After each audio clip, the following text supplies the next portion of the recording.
Kaya kung plano mo bumili ng second-hand na iPhone, Tips for ito yung checking 5 bagay iPhone 12 na kailangan Pro. mong tignan.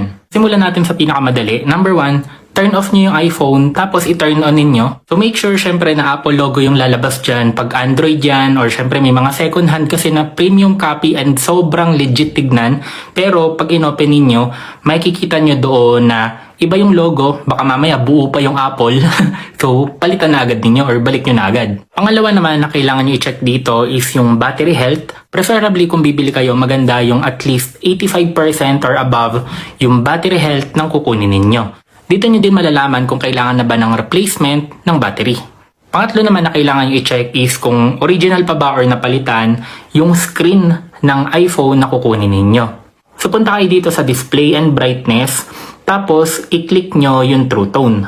Normally kasi yung mga napalitan na screen, hindi na gumagana yung True Tone. Number 4 na kailangan mong gawin is punta kayo dito sa About. So sobrang daming information kayong pwedeng makuha dito sa About. Unahin natin dito sa model number. Ang pinakamahalaga dito is yung first letter dito sa model number.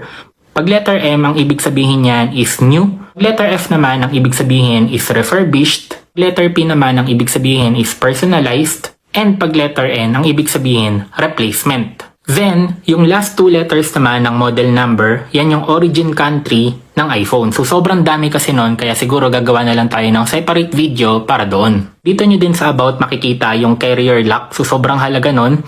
Dito nyo malalaman kung yung bibili nyo is globe lock, smart lock. Pero ang pinakamagandang pwede nyo mabili is yung kagaya ng sa akin, no SIM restrictions. Ibig sabihin open line, any SIM card is kagana. Dito nyo din pwedeng makita yung coverage or yung warranty ng binibili nyo kung sakali nasako pa siya ng warranty. Last na kailangan nyo i-check dito is yung Face ID. Normally kasi yung mga panibagong iPhones nagkakaroon ng issue sa Face ID. Kaya maganda sa umpisa pa lang malaman mo na agad kung may problema ba sa Face ID ng iPhone na kinukuha mo. Dagdag ko na lang din siguro pag bibili ka, check nyo nang mabuti yung mga buttons niya, yung power button, yung volume button, tapos yung mute. Check nyo lahat yan kasi minsan may mga phones na nakabaon na yung mga buttons niya or minsan sobrang kunat, no? So check nyo na mabuti. Mahirap bumili ng second hand pero worth it.